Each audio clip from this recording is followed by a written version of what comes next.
Eu próprio, meus irmãos, certo estou a respeito de vós, que vós mesmos estáis cheios de bondade, cheios de todo conhecimento, podendo admoestar-vos uns aos outros. Mas, irmãos, em parte vos escrevi mais ousadamente, como para vos trazer outra vez isto à memória, pela graça que por Deus me foi dada, que sejas ministro de Jesus Cristo para os gentios, ministrando o evangelho de Deus para que seja agradável a oferta dos gentios, santificada pelo Espírito Santo, de sorte que tenham glória em Jesus Cristo nas coisas que pertencem a Deus.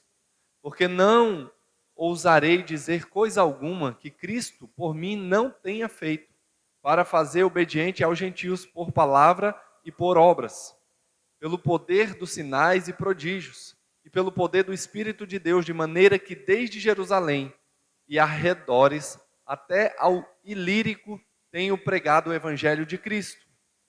E desta maneira me esforcei por anunciar o Evangelho, não onde Cristo foi nomeado, para não edificar sobre fundamento alheio.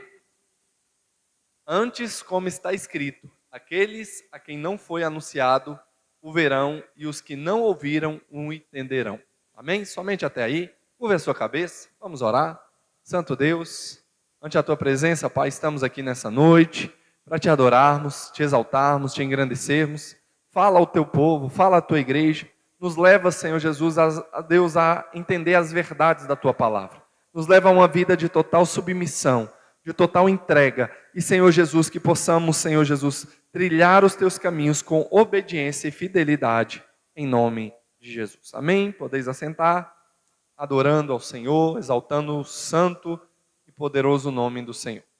Meus irmãos, nós começamos a exposição da carta aos Romanos.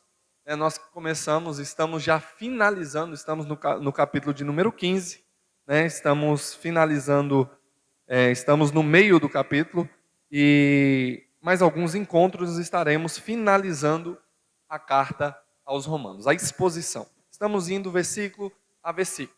E no encontro passado, na quarta-feira passada, nós falamos sobre a forte alegria do apóstolo Paulo, em trazer à igreja uma maturidade cristã, para que os irmãos pudessem ser maduros, fortalecidos na fé. E aí, quando ele chega no capítulo 14, no capítulo 15, verso de número 14, ele vai dizer, que cheio de todo o conhecimento, que a igreja estava ali cheia de todo o conhecimento. Se o Isaac, por gentileza, puder projetar para a gente, Romanos 15, verso de número 14. Olha o que a palavra de Deus diz. Eu próprio, meus irmãos, certo estou a respeito de vós, que vós mesmos estáis cheios de toda bondade, cheio de todo conhecimento, podendo admoestar-vos uns aos outros. Então a igreja estabelecida em Roma era uma igreja que era cheia de conhecimento. Olha o que o apóstolo Paulo fala desta igreja. Ele vai tratar sobre esta igreja e fala que são cristãos que estão repletos do conhecimento da verdade. É uma igreja que tem buscado uma maturidade cristã, que tem buscado viver uma vida para a glória de Deus. No capítulo de número 14, ele vai tratar sobre essa maturidade, para um não se escandalizar com o outro, porque havia um problema ali entre judeus e romanos que se converteram. Mas Paulo agora vai adentrar na questão do crescimento da igreja e maturidade desta igreja. Ele vai dizer, eu próprio, meus irmãos, de certo estou a respeito de vós. Ele tinha um grande conhecimento daquela igreja. Ele não foi o fundador da igreja. A igreja não foi fundada por apóstolos. Ela provavelmente, a forma mais coerente que a palavra de Deus vai falar essa igreja foi formada por cristãos que se converteram no dia do Pentecoste. No Atos 2, a descida do Espírito Santo, houve-se ali a descida, o vento veemente, impetuoso que tomou aquele lugar, como a presença de Deus que está real em nossas vidas e em nossos corações também essa noite, e aqueles irmãos ali foram tocados, e naquele lugar tinha também grande grande parcela de cidadãos romanos que eram peregrinos e vieram a Jerusalém para poder ali, né, celebrar a festa do Pentecoste, né, a festa da Páscoa, e 50 dias depois era a festa do Pentecoste. Por isso, penta, né, de 50, né, no caso aqui, né, não é de 5, mas de 50 dias eles vinham para poder estar celebrando a festa do Pentecoste, né? E o apóstolo Paulo, então a descida do Espírito Santo ali tomou aquele ambiente, vidas foram transformadas, regeneradas, vidas foram tocadas pelo poder de Deus através daquele sermão de Pedro, né, do apóstolo Pedro, pregou com ousadia, com intrepidez.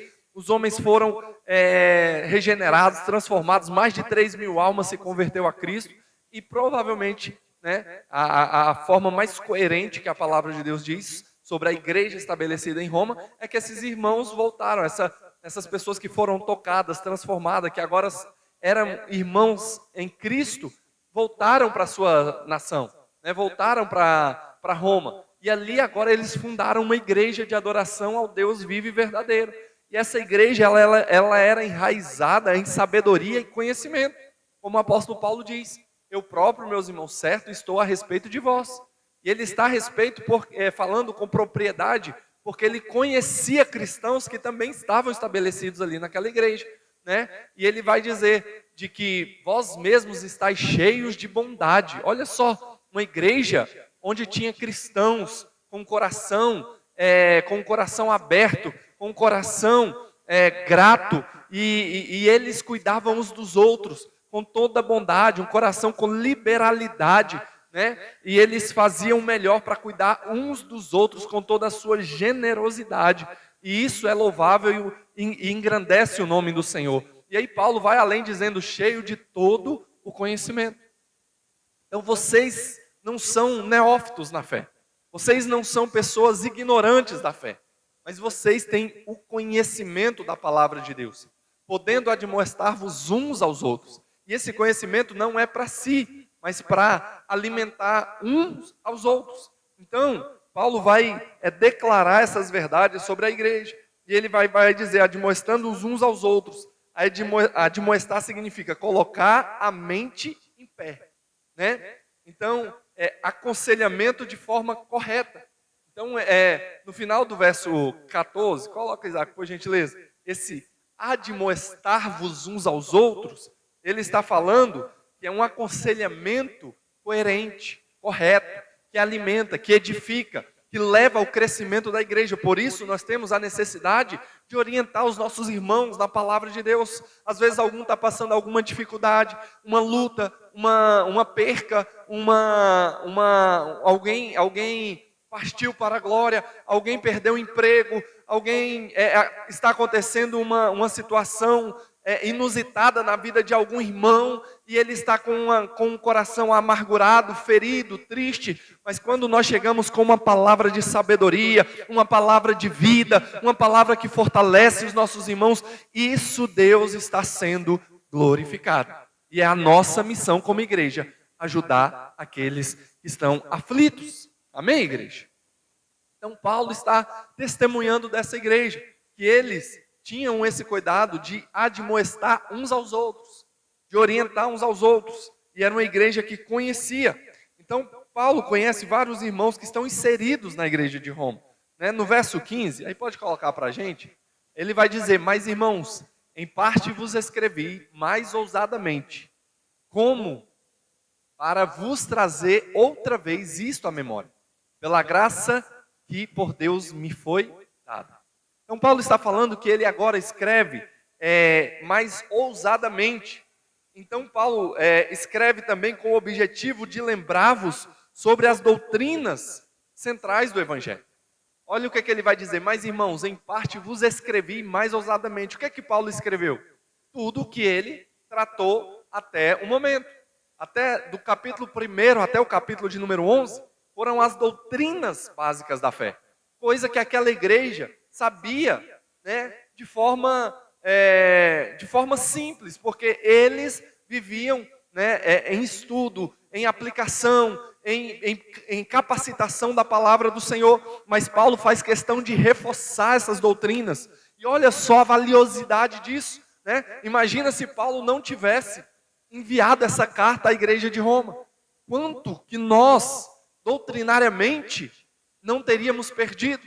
Mas um homem que entendeu que o evangelho, né, precisa ser ministrado aos corações. Às vezes nós conhecemos, mas tem verdades que precisam ser ditas várias vezes para nós massificarmos, ou porque muitas das vezes nós esquecemos da promessa, esquecemos do Deus que nós temos, esquecemos das garantias que Ele nos deu, e esquecemos que somos filhos de Deus e que Deus cuida do seu povo e da sua igreja. Amém?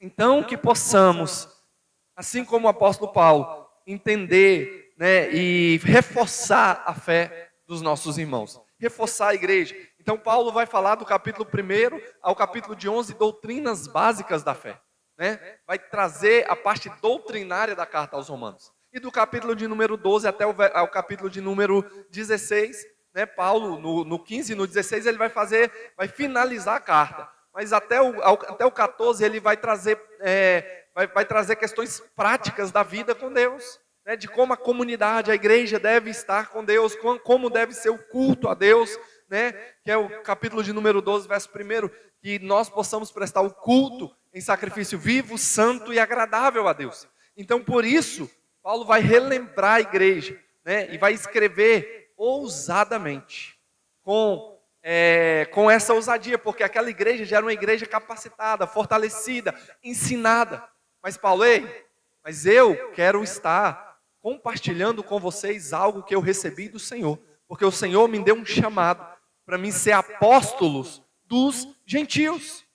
E aí ele vai agora falar das suas qualificações e do que Deus tem feito através da vida dele, porque aquela igreja ainda não tinha recebido, né, a base apostólica da igreja. E Paulo, entendendo que ele tem essa responsabilidade apostólica, né, que foi dada por Deus de ser o apóstolo dos gentios, então ele vai trazer essa base para a igreja, ensinando a igreja com autoridade e com ousadia, né? Aí ele vai dizer como para vos trazer outra vez isto à memória.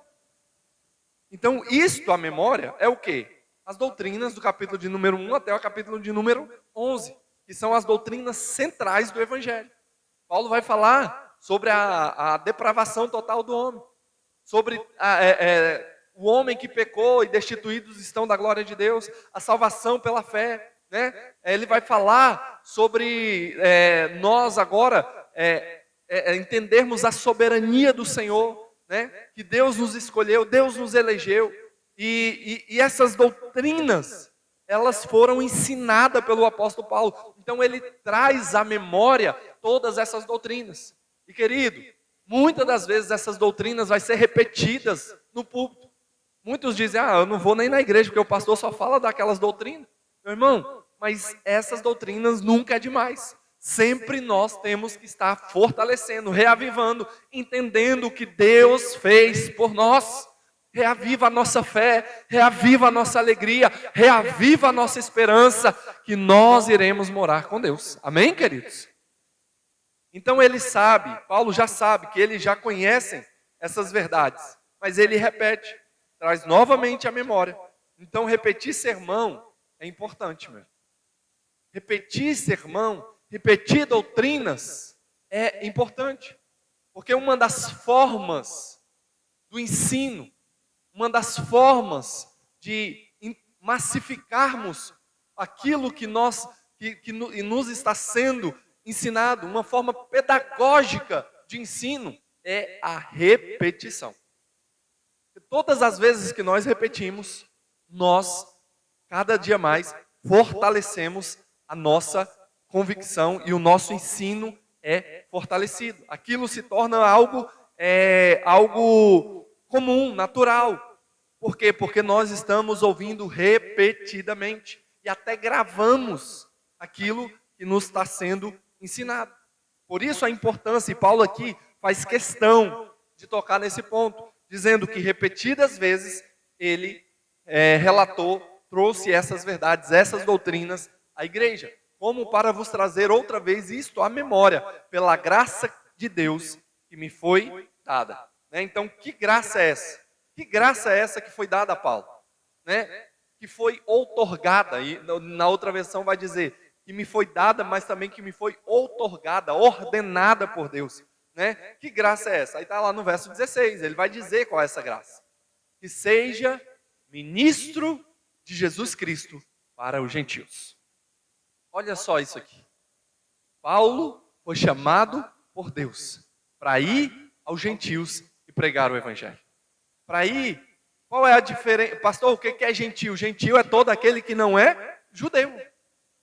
Tem os judeus, e todo aquele que não fazia parte da nação de Israel era considerado como gentio. Gentio era um estrangeiro. Não é o gentio que a gente falou, aquela pessoa é tão gentil, né? Ela é tão gente boa, ela é tão educada, uma pessoa gentil. Não, esse gentil aqui era um estrangeiro. Não fazia parte da promessa de Deus. Né? Eles não faziam parte da salvação que Deus estabeleceu sobre o seu povo, sobre a sua nação eleita. Mas agora, Jesus vai dizer, eu vim para os meus, mas os meus não me receberam. Mas todos quanto o receberam, deu-lhes o poder de serem feitos filhos de Deus. Por isso que Paulo agora vai ao mundo pregar o evangelho e na volta da sua terceira viagem missionária, ele vai escrever essa carta à igreja de Roma, querendo ir à igreja para ali ser enviado para pregar Jesus no extremo da Espanha, como ele vai dizer aqui, versículos mais à frente, né, que ele tinha o objetivo de ir à Espanha, para lá ministrar o evangelho de Cristo, do qual ele foi outorgado, ou seja, ele foi convocado por Deus para ir e pregar aos quatro cantos da terra. Amém, queridos? Então, razão, verso 16, esta é a razão, né? Essa é a razão. Que graça é essa? Essa graça é a razão por ser ministro de Jesus Cristo, ministro entre os gentios, ou seja, entre os não-judeus. Roma estava debaixo da jurisdição do apóstolo Paulo, porque ele foi responsável agora, Deus o chamou para pregar para aqueles que não são de Israel, não são judeus. Então Roma não fazia parte dos judeus, e ele tinha como responsabilidade fortalecer aquela igreja com as bases doutrinárias do seu apostolado. Por isso que ele escreve com tanta autoridade, ensinando essa igreja, né? Sendo que essa igreja era uma igreja já, né, fortalecida na fé. Era uma igreja já, né, não era uma igreja que nasceu agora, uma igreja nova. Não era uma igreja de ignorantes, de neófitos, não. Mas era uma igreja de cristãos maduros. Amém, irmãos? Os irmãos estão entendendo? Então, ele vai dizer agora que ele é ministro de Cristo. Então, o que significa isso? Ser ministro de Jesus. O que significa ser ministro de Jesus?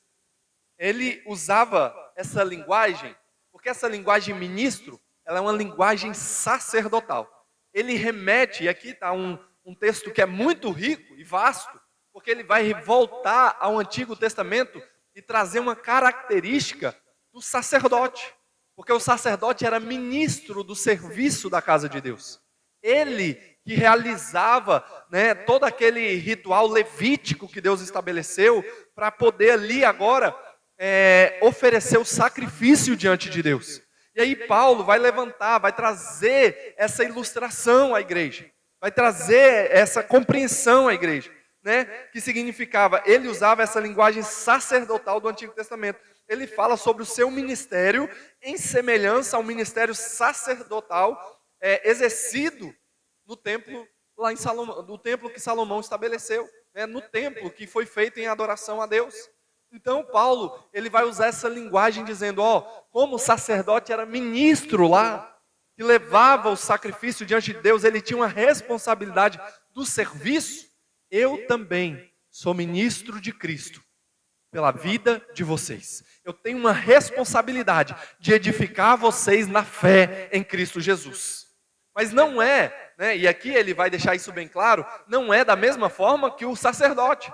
porque era só o sacerdote que tinha condição de chegar diante de Deus, interceder pelo povo.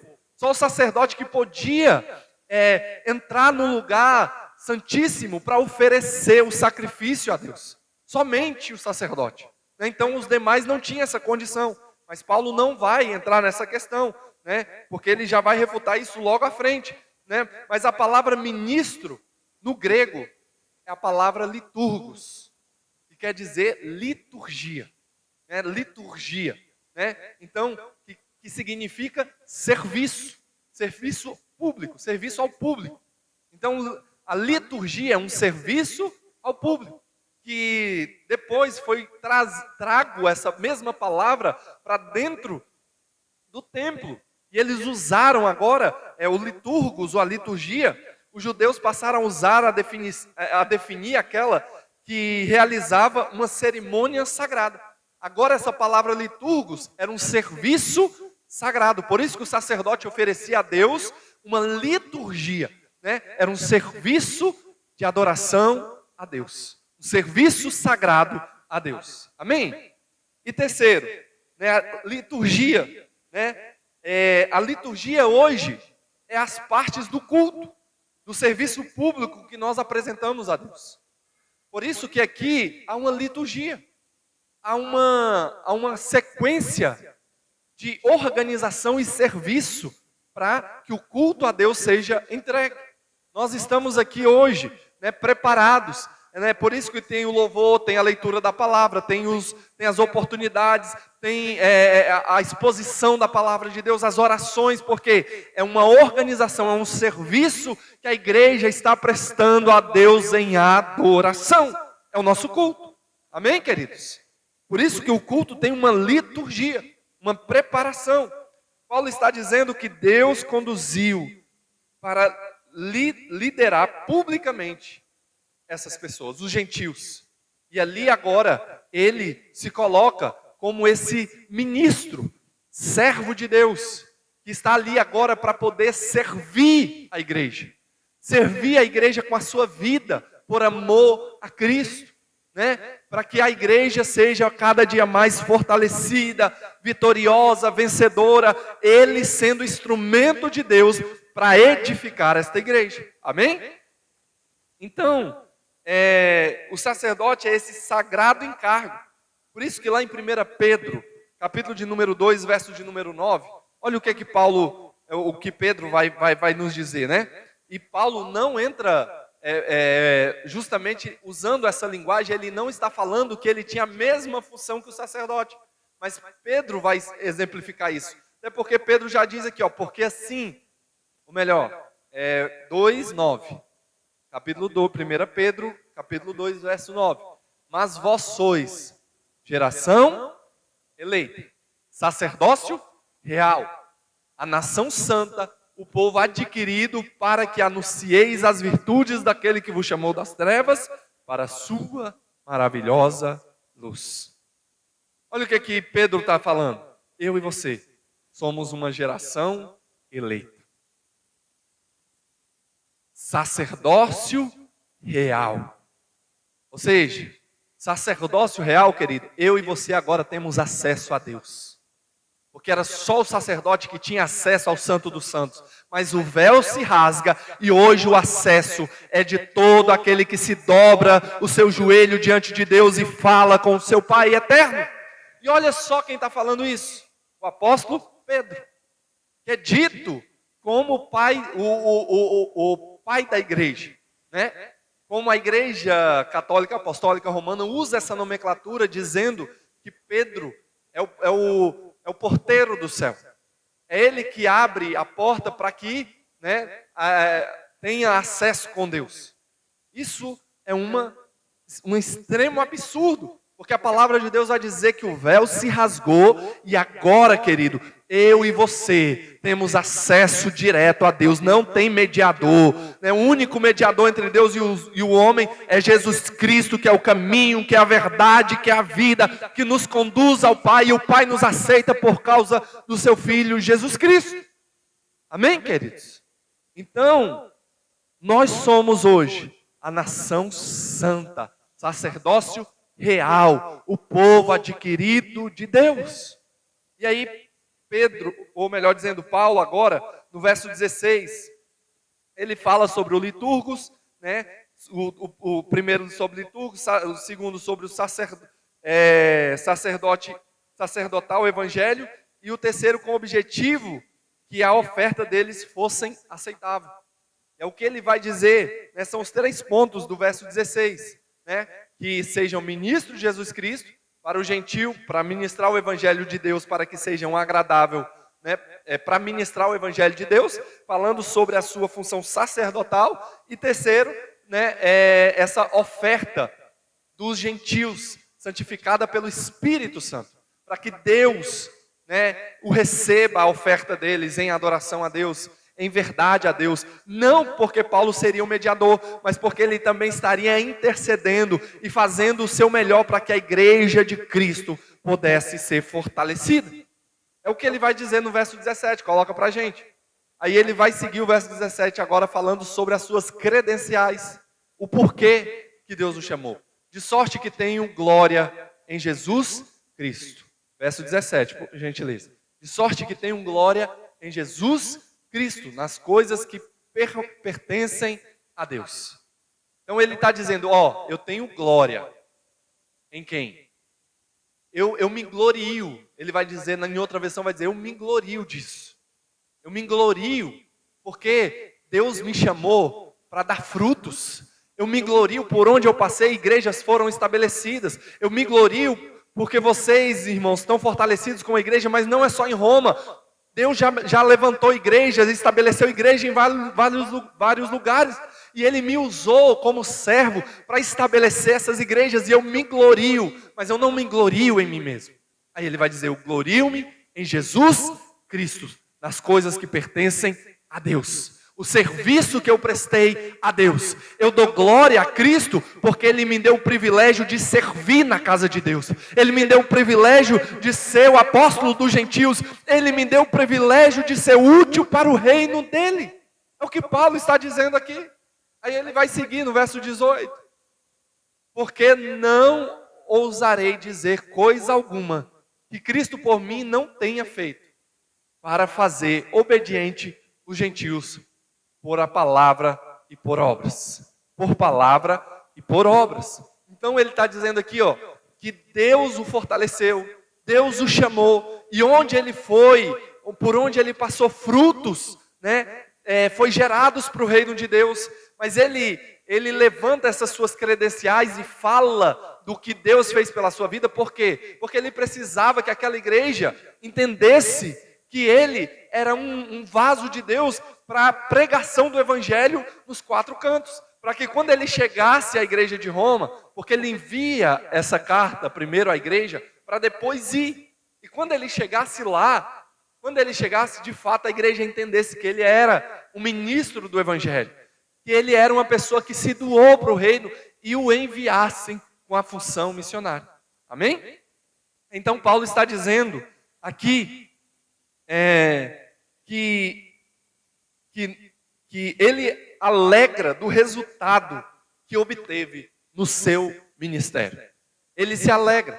Aí o verso 18, né, nós lemos, porque não ousarei dizer coisa alguma que Cristo por mim não tenha feito. Então ele se alegra por isso. E está falando a verdade do seu ministério, do que Deus fez através da vida dele.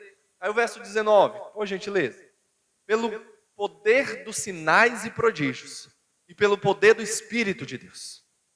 O apóstolo Paulo, por onde ele ia, Deus realizava milagres e maravilhas. Mas não, ele está atribuindo a quem é o merecedor. Não é eu que faço o milagre. Não é eu que mando Eutico levantar. Não é eu que por onde eu passo e vem adivinhos, eu repreendo e sai em nome de Jesus. Não é eu, mas é o poder do Espírito Santo de Deus que nos capacita, que nos aferramenta para que nós venhamos fazer a vontade de Deus com alegria, né? Tendo poder, graça e unção de Deus. De maneira que desde Jerusalém e arredores até ao Lírico tenho pregado o Evangelho de Cristo.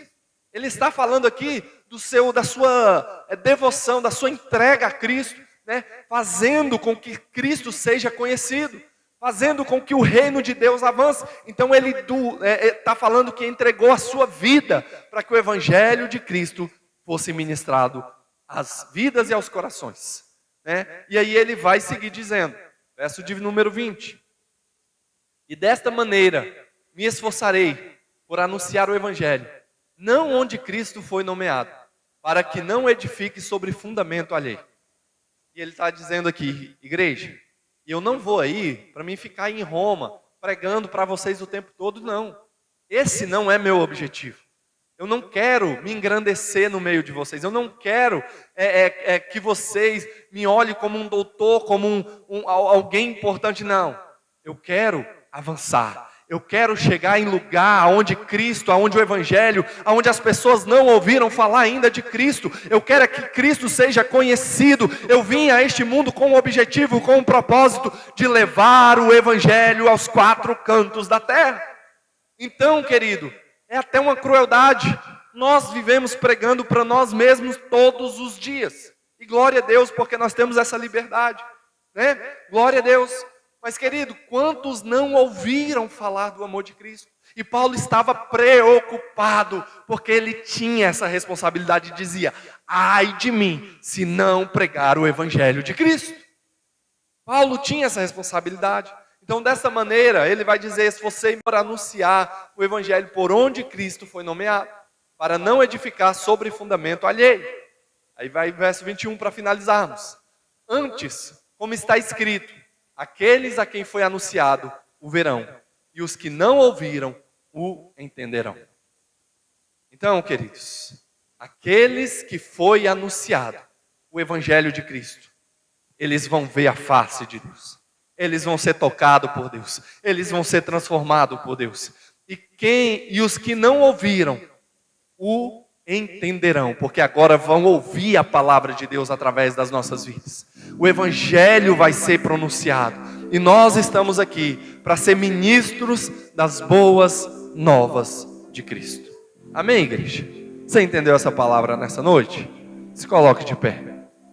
Vamos orar ao Senhor e agradecer ao nosso Deus por este culto de louvor e adoração a Ele, e que nós possamos cada dia mais nos doar em serviço, na liturgia, entregando o nosso melhor ao nosso Pai, porque nós não estamos fazendo